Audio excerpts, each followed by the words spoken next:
Ay, magandang gabi mga boss, mga kamping, mga kabunyog. Ang daming ganap ah. Tara, makipagkwentuhan tayo mga friend ha. Mamaya mag-collab tayo. Salamat to sa dumadagdag subscriber, no. Kibuloy, inilipat na ng Pasig City Jail, BGMP. Tiniyak na walang ibibigay na special treatment. Meron no itong 106,000 views. Kanina lang ho ito eh. Tsaka marami yung rito, mayroong tungkol kay Duterte, kay Sara, o pakinggan natin. Aso ang inihanda ng DOJ sa mag-amang Duterte. Magandang gabi yun, inciting to sedition, grave threat at paglabag sa Anti-Terrorism Act. Ito nga mga tinitignan ng DOJ at NBI na posibleng isampa nila kay dating Pangulong Rodrigo Duterte at Vice President Sara Duterte. Masusing pinag-aaralan ng Department of Justice ang mga ground kung maikukonsidera ba na paglabag sa Anti-Terrorism Act ang nasabi ni Vice President Sara Duterte. Ito ay ang bantang binitiwan ni VP Sara na may kausap siyang assassin na papatay kay Pangulong Ferdinand Marcos Jr., First Lady Lisa Marcos at House Speaker Martin Romualdez kung sakaling siya naman ay mapatay. Bukod dito, pinag-aaralan din ang mga pahayag ni dating Pangulong Rodrigo Duterte na pag-anyaya nito sa militar na tumulong sa pag-ayos sa umuning fractured government. Ayon kay DOJ Undersecretary Jesse Hermogenes Andres, sakaling makakuha sila ng sapat na ebidensya ay ihahanda na nila ang karampatang kaso laban sa mag-amang Duterte. We will do a complete case build-up, and only when there is sufficient evidence will we file the necessary criminal case against anybody who violates the law, no matter what position you may have, no matter how high you are in the country, no matter what kind of influence that you wield. We will apply the full force of the law to everyone without any distinction. No one is above the law. Paano yung crime against humanities ni Duterte? Kung inciting to sedition ng papaksak, nandiyan na yung ICC. Just in case na nakakuha ng probable cause doon sa kasong isasampa ninyo, aarestuhin nyo si Duterte? Ganun ba yun? Mukhang asa na yung kaso crime against humanities do sa 30,000 namatay ng war on drugs niya? Mukhang ewan ko mga boss, ano ba masasabi nyo rito? Kukulungin nyo si Duterte dito nga rod, baka mawala ng saysay yung nangamatay nung panahon niya. Tuloy. Seryoso kung ituring ng DOJ ang usapin, kung kaya't hindi lamang NBI ang kanilang inatasan sa pagtukoy sa umunoy suspect. Tinukoy na po natin ang isang task force sa NBI na tutugon dyan po sa bagay na yan. At this will be, I will reveal to you something very important, this will be a whole of government approach. Hindi po limitado yan sa NBI, hindi po limitado yan sa Department of Justice, hindi po limitado yan sa Philippine National Police. Samantala, ang National Bureau of Investigation ay tiniyak na magiging patas sila sa gagawing pag-iimbestiga. Actually, iimbestigahan din namin, tatanungin din namin si VP Sara, sino ba yung nagte-threat sa kanya? Meron ba talaga siyang threat? Tutulungan din namin siya. Kasama po yan sa mandato namin. Imbestigahan ng any threat, assault on the person of the President, Vice President down hanggang sa Chief Justice. Amin yan. Including the media. Primary jurisdiction ng NBI. Yun, umaasa nga ang NBI na tutuparin ni VP Sara yung nasabi nito na handa siyang humarap sa araw ng Biyernes dito nga sa NBI para naman sagutin yung naihaing sabina sa kanya. At yan muna ang ating update mula rito sa Maynila. Bukas na yata yun, di ba? Biyernes. Ako hindi ako maasa. Tuloy. Click sa inyo dyan, June. Maraming salamat, Benedict Samson. Inilipat na ng kulungan si Kingdom of Salamat Jesus sa Diyos. Christ leader Apollo Kibuloy mula sa medical furlough nito sa Philippine Heart Center. Ito ay matapos katigan ng korte ang hiling ng prosekusyon na ilipat si Kibuloy sa Pasig City Jail mula sa PNP Custodial Center. Ito ang balita ni Jed Neresina live. Magandang gabi, Jed. Anong oras inilabas sa Philippine Heart Center si Kibuloy at nakarating na ba ito sa Pasig City Jail? In June, alas 4:30 nga nang inilabas si KOJC leader Apollo Kibuloy sa Philippine Heart Center kanina at agad na itong dinala patungo sa Pasig City Jail. Pasado alas 5 nga naman ng hapon nang dumating si Kibuloy dito sa Pasig City Jail Male Dormitory. Inilipat na ng kulungan si Kingdom of Jesus Christ leader Apollo Kibuloy mula sa medical furlough nito sa Philippine Heart Center. Ayon kay Philippine National Police Public Information Office Chief, Police Brigadier General Jean Fajardo, November 22 nang iutos ng Pasig Regional Trial Court na ilipat ang religious leader sa Pasig City Jail paglabas ng ospital ngayong araw, November 27. Sabi pa ni Brigadier General Fajardo, natapos na rin kasi ang medical assessment na isinagawa dito ng PNP General Hospital na siyang hinihintay ng korte upang magdesisyon kung Ay, Kibuloy. Malungkot ang Pasko ng Kibuloy. O kinawa niya pang Kibuloy ka. Tuloy. dapat itong ilipat ng kulungan. Kung matatandaan niyo po, nung mahuli po natin siya nung September 8, he was temporarily detained po dito po sa custodial facility to give way po doon sa order po ng court na mag-undergo po siya ng medical assessment because of the motion filed by their camp na requesting na ma-house arrest po siya or hospital arrest. That was denied by the courts, but however the court ordered po the PNP to conduct a medical finding. So natapos na po yun, nakapag-comply na po tayo sa korte. Dagdag ng PNP, malaking ginhawa sa PNP na nawala si Kibuloy sa kanilang pangangalaga dahil maraming tauhan din ang naabala kapag ibinabiyahe ito.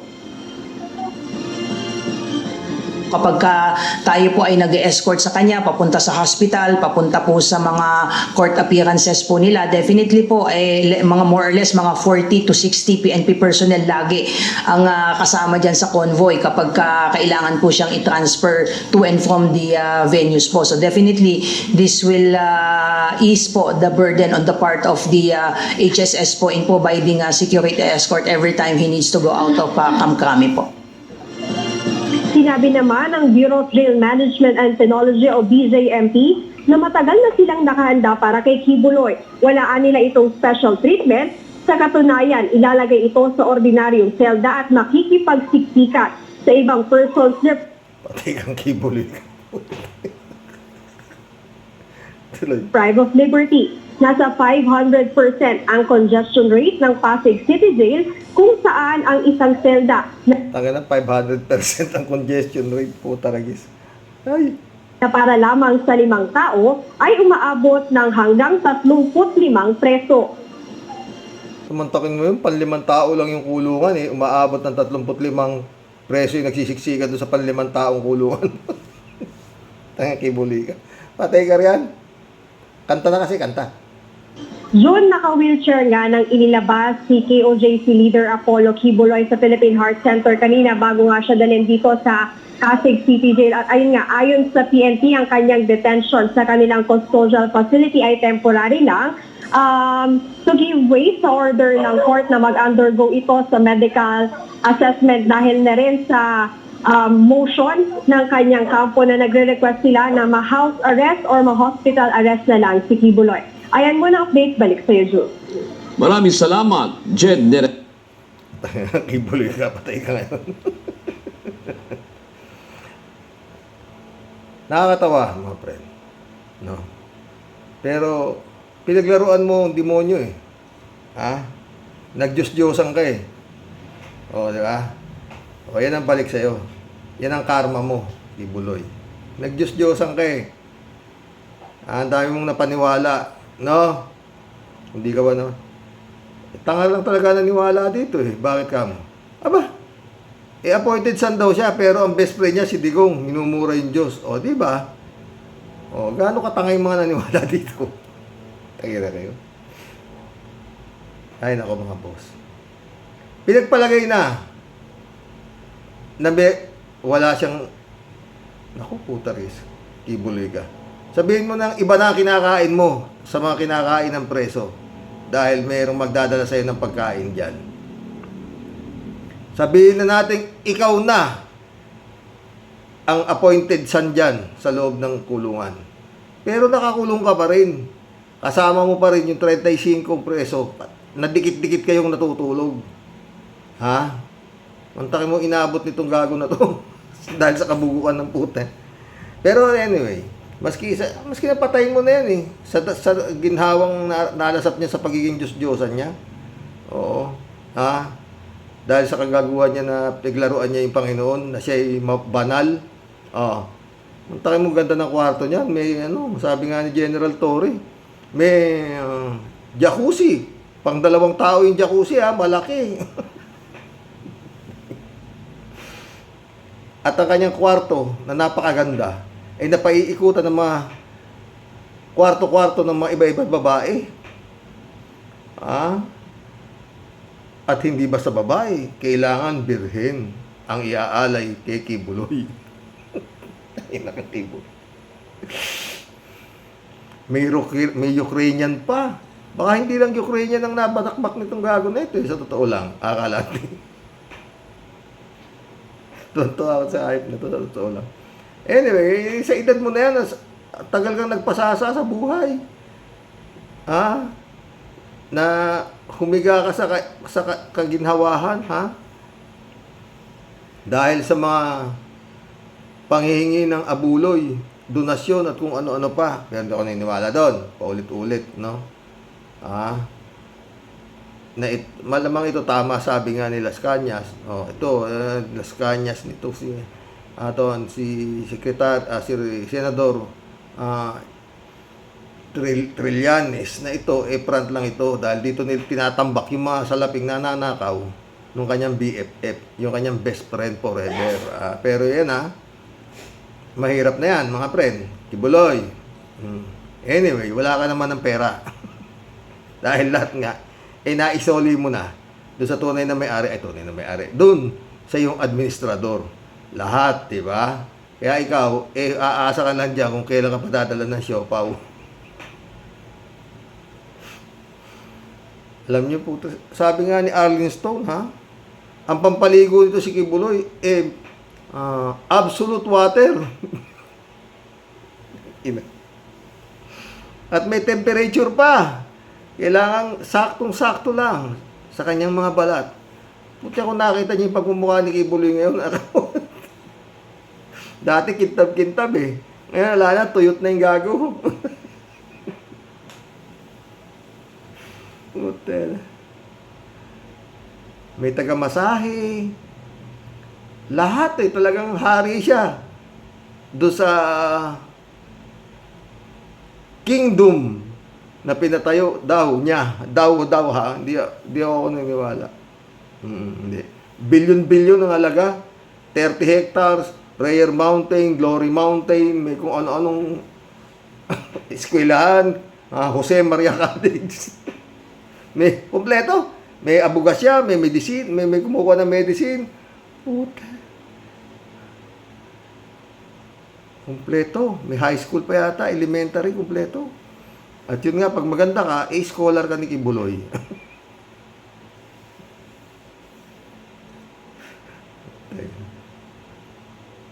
Pero lahat may katapusan. Kita mo, pag gumalaw yung kamay ng tunay,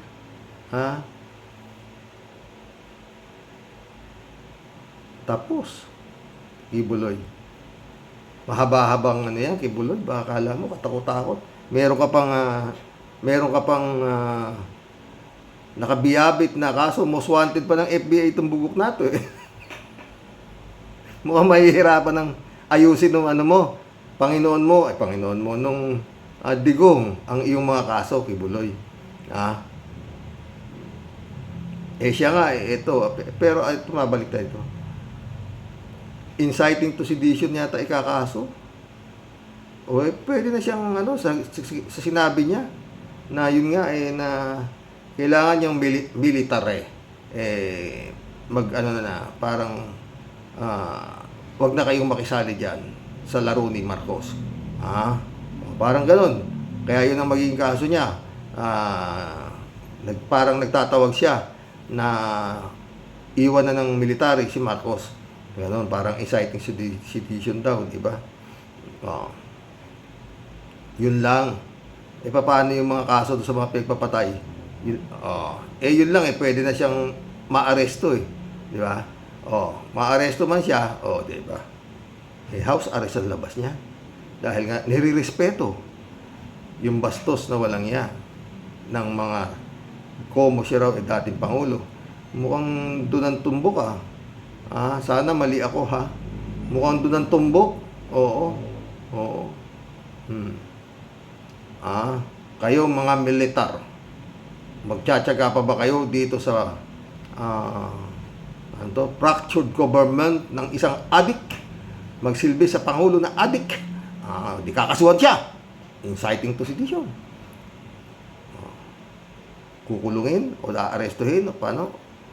Mahirap po yan, mga friend. Mahirap po yan.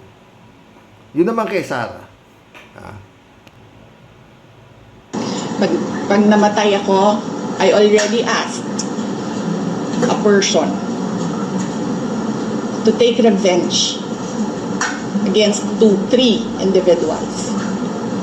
So, my question now to the administration, is revenge from the grave a crime? So, but you already talked to a person Yes. to do that Yes. in the event that you get killed. Yes. Yes. So that much is clear. Yes. So I have to die first. They have to kill me first. They have to kill me first. So now they can't kill me anymore. Unless they want to die. Kaya, hindi nakaganti si Benigno Aquino Jr. kasi hindi siya nagbilin. But you know, Benigno Aquino Jr. is not Sara Duterte. So, Malalim ho yung balat nito, pero gaya na sabi ni Senator Trillanes, etong labahin to, ewan ko naman kung sino magsasabi sa inyo, normal pa ito. Talagang may topak siya, di ba? Oo. Ang lalim ng mga pinagsasabi niya, Ibig sabihin, ako dapat, si Bongbong dapat mag-ingat talaga. Bantayan yung mas mabuti yan. Kasi baka ito kaya lumabas to at nagkakakakto ng ganito. Baka talagang nakadeploy na yung mga tauhan nito Napapatay dyan sa 3 Ngayon, lumabas siya, yun nga sinasabi niya. Pag ako napatay, may inutusan na ako. Hindi yan joke, para patay nitong 3. No? Ngayon, ito mga friend paano kung napatay si Bongbong? O isa man dyan sa 3 sinasabi nito na pinapapatay niya? Wala akong alam dyan. Ang billing ko sa mga papatay, kung mapatay ako, saka lang nila papatayin. Hindi ko alam kung sino pumatay dyan. Hindi pa naman ako patay. Malalim mo yung sinasabi ito si Topak Sil.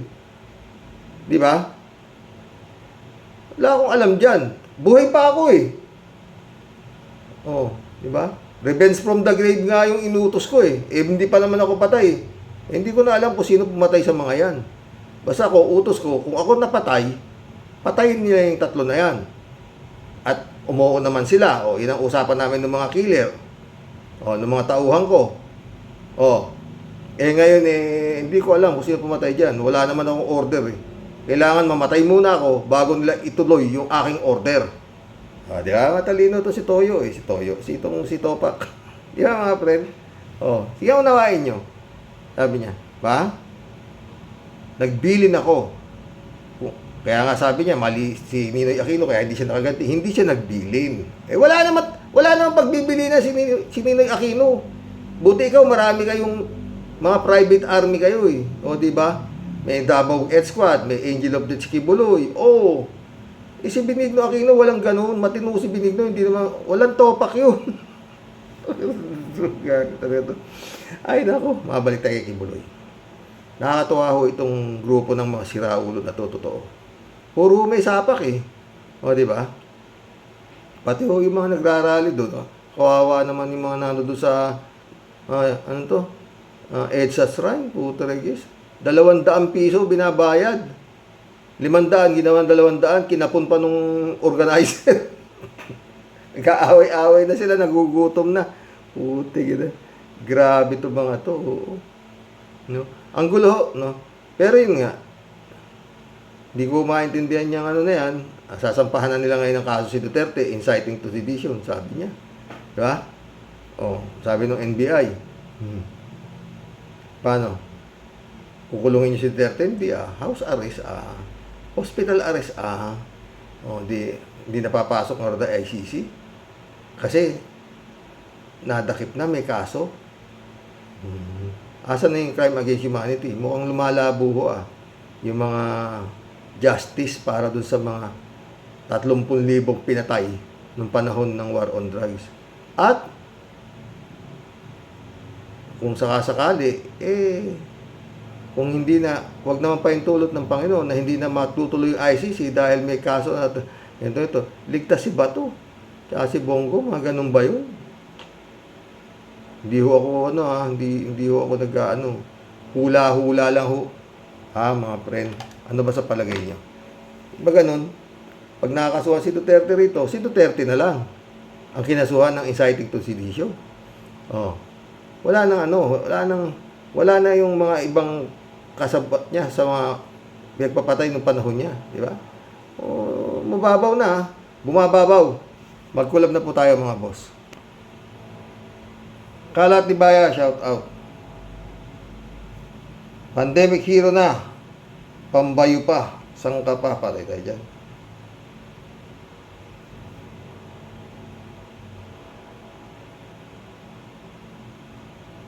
Rhea Manampan, shout out. Good evening, good evening. Bountiful, happy Thanksgiving, Miss Akira Milus. May you have a blessed and bountiful one. Keep warm and be well, sabi ni Kalat. Shout out Akira, okay ka lang sana. Big Can, shout out. Rhea Manampan ulit Anong fractured? Sinasabi niya, baliw na din talaga sila. Gusto lang talaga nilang makabalik sa pwesto para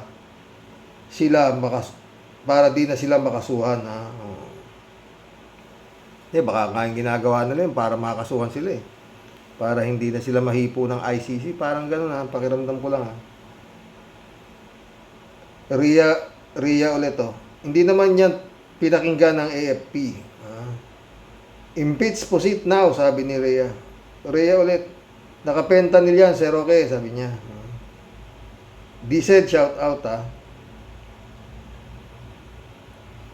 Librado Ludovico, shout out. Blessed morning, Karoke, to all warriors watching from Edmonton, Alberta, Canada. God bless po, stay safe and healthy.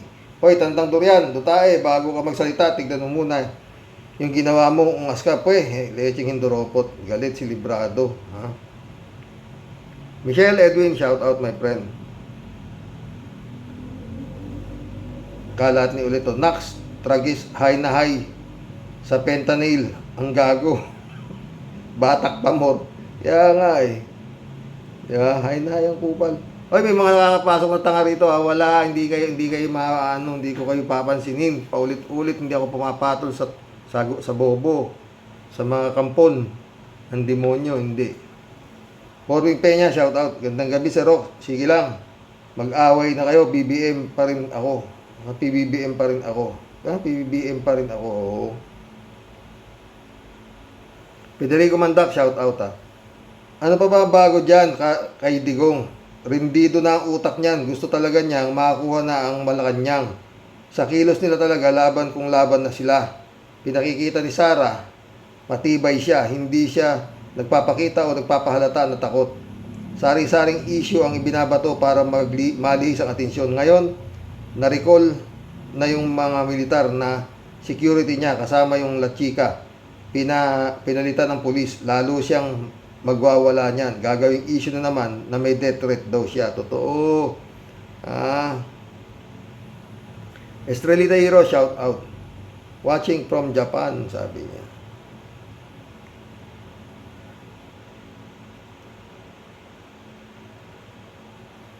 Estrelita ulit, oh. Naku po, digong nyo. Nakakaumay ka na. Panay satsat ka dyan. Panay tanim intriga ka.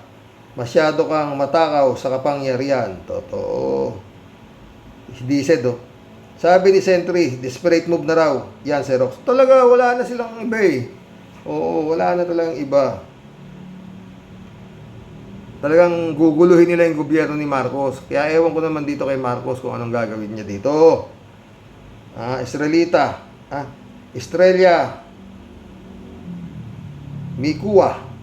Welcome to the club. Dapat makakulong na lahat itong mga Duterte para tumahimik na ang ating bayan. Nakibongbong yan. Erlinda Aquino. Kuya, hindi na nangiigib. Kuya, hindi nag-iigib ng pera. Tumatabo ng pera. Si Tambalustay. Totoo. Nakalumalang o yan. Merlin. Yakintin. Welcome to the club. Sa totoo lang, Karox, kaya panay ang ngak-ngak niyang matandang hukluban na yan. Nagsilabasan na ang kanilang mga baho. Totoo yan. Ibuloy. Oh. Yan naabot mo. Erlinda Aquino. Kuya, napala ni BBM kasi sana nung umpisa pa lang siya binabasos ng mga dutay, hinambalos na sana niya ang mga yan. Ngayon, nasanay na hindi siya kumikibo, kaya lumaki na ang sunog, pati tayong taong bayan, apektado. God bless us. God bless, Erlinda. Totoo. David Alin Mendoza, shout out. Good evening po, Karox. Wag po tayong mag-alala at bayaran lang ang mga pumupunta doon sa rally ni Natutae. Sabihin ko lang po ang aking analysis na kaya yung mga security officer ni Sara Kim ay kumuha ng 125 million ay malamang sa alamang na pinamigay niya po yun sa AFP at PNP para bumaliktad kay BBM. Kaya malakas ang loob ni Digong na manghikayat sa militar. Tapos sasabihin ni Digong na galit siya sa droga. Tingnan niya muna ang mga anak niya para malaman niya ang itsura ng adik sa droga. Totoo yun, David. Kala tingin niya sa kanya mga anak mga anghel.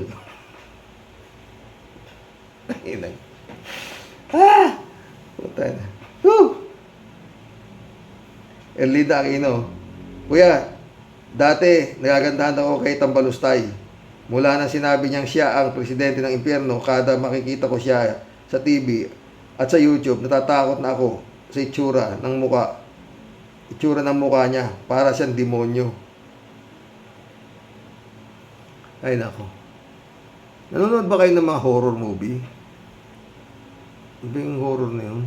Ang ganda-gandang babae. Pag lumapit mo yung mukha mo, puta, biglang Diablo pala. Yan. Yaman si Digong. Dating mukhang Diablo na yan.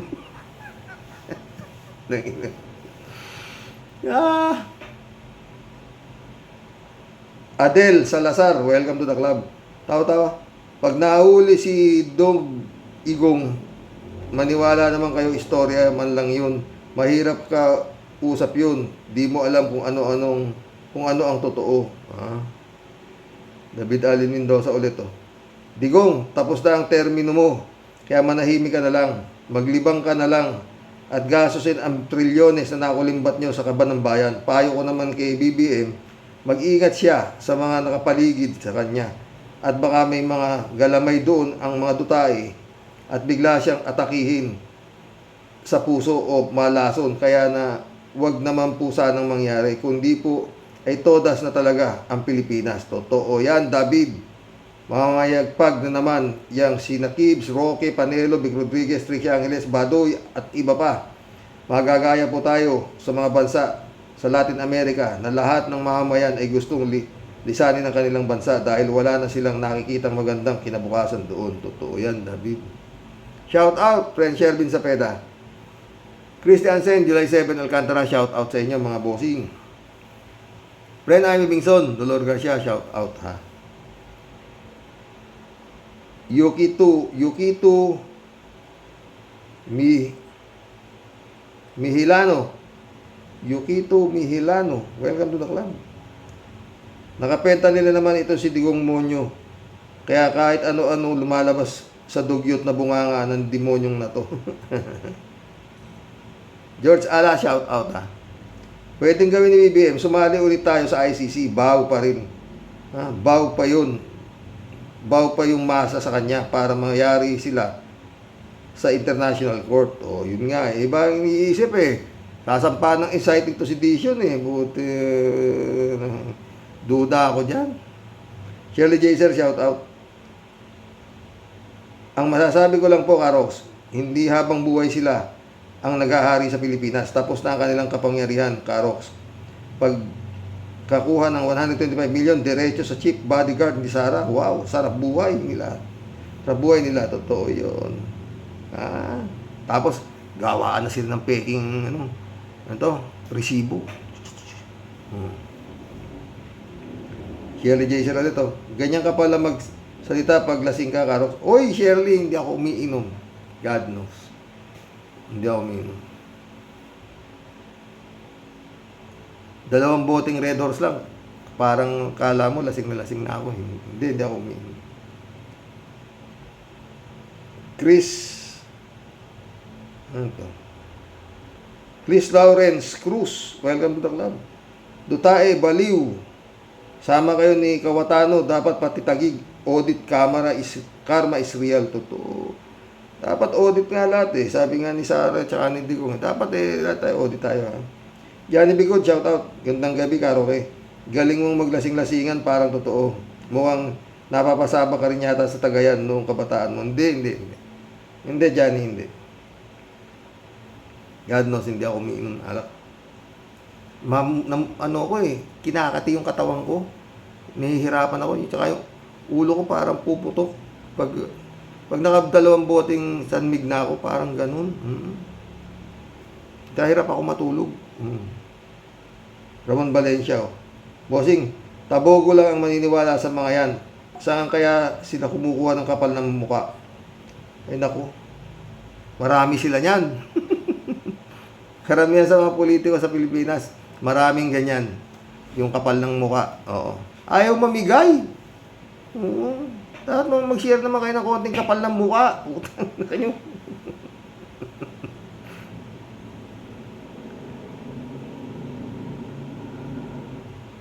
Ruben Dolor, shout out. Tuloy po laban ng mga DD ship. Yun nga eh. Nag-aantay sila ng may militar na mga... Meron yung mga sabi nga ni Trillanes, yung mga matatandang militar yata, oo. Testenko, shout out. May bago na naman kaso si Sara, direct assault sila nila Chika, ha? Sabi niya, pag nandiyan na hawak na nila Chika, pera 125 million. Ma'am, mission accomplished na. Tayo mo ako dyan, ha?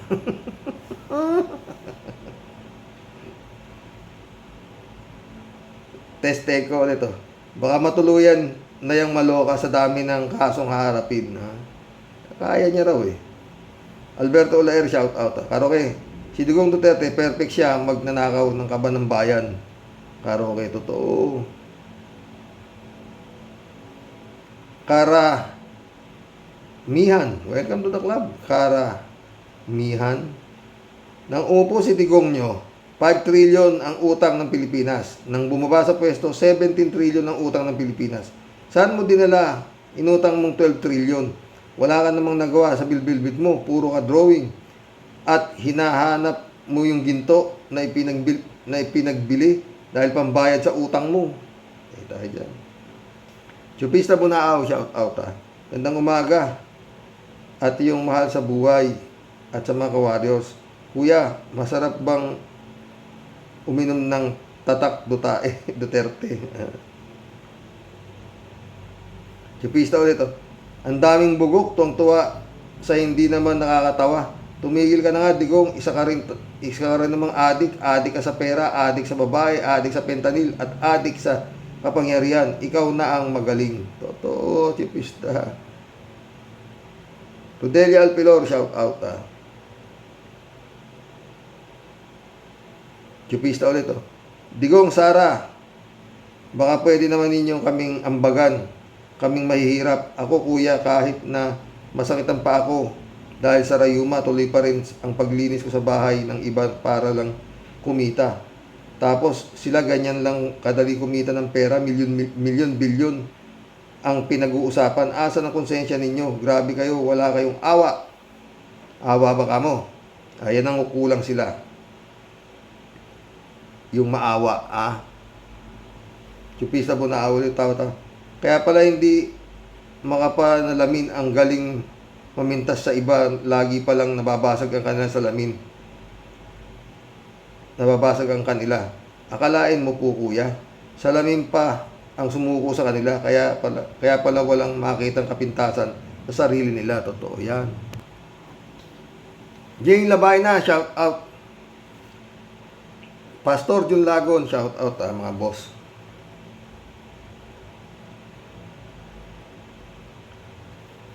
Jeff Ramos na, shout out.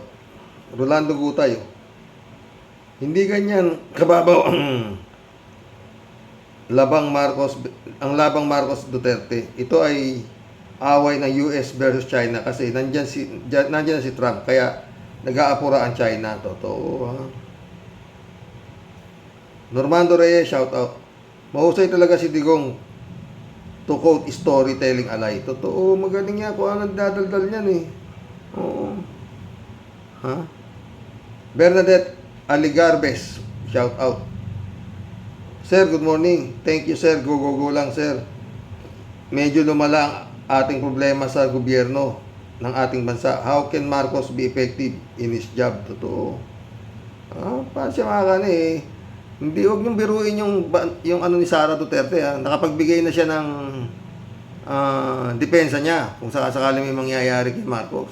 Ba't ako magbibintangan niyo? Buhay pa naman ako. Ang billing ko, pag ako napatay, saka niyo sila patayin. Buhay ako, hindi ako nagpapatay. Tama ba yung aking lohika? Kasi yun ang lohika niya Saka lang naman sila mamamatay kung mamamatay ako Yun ang billing ko. Pag namatay ako, saka niyo sila patayin. Ngayon, namatay sila, hindi pa ako patay. Wala akong kasalanan dyan. Galing ni Sara. Palagi ko nakakalat na yung mga... Naku, ingat ka, Bongbong. Sabi nga ni Kapersi. Bernadette ulit. Gusto ko ang programa mo. Sige lang, sir. Ilaban natin ang karapatan natin bilang good citizen. Diba? Salamat. Reynaldo Gonzalez, shout out. Weather lang, Gongdi. Umupo ka na lang, tomba-tomba. Huwag mong subukan. Masisira ang buhay mo.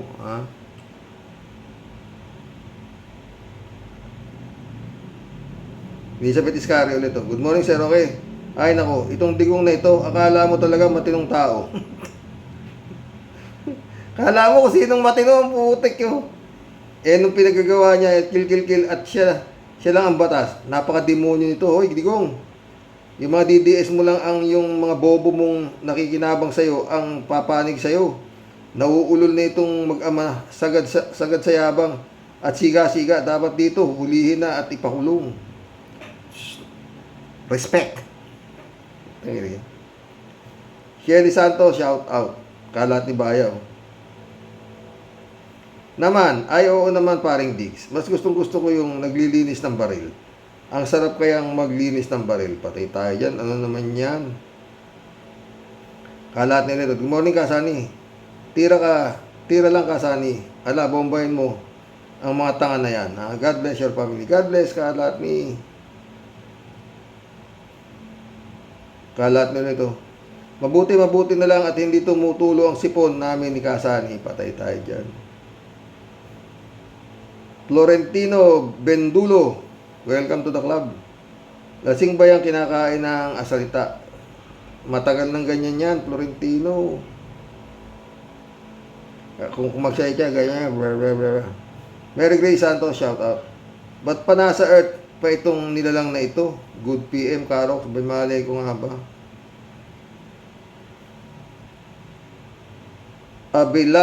Abila, Liwate. Marcos pa rin, sabi niya. Ha? Entertainment muna. Maaga pa naman. Mission accomplished na po, mga boss. Kalat ni, bata mo.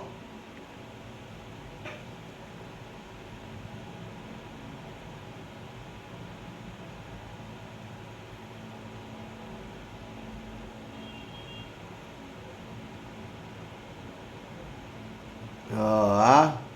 Sayaw, kalat ni yung bata mo. Oh, ha?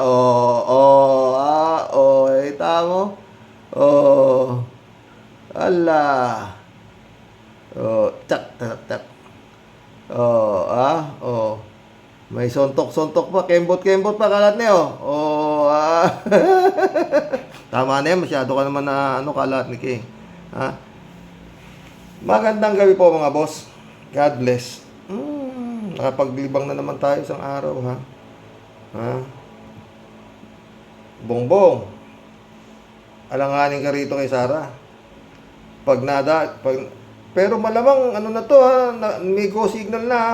Kaya lang parang dumipensa na siya agad. Kailangan mamatay muna ako bago niyo sundin yung tutos ko.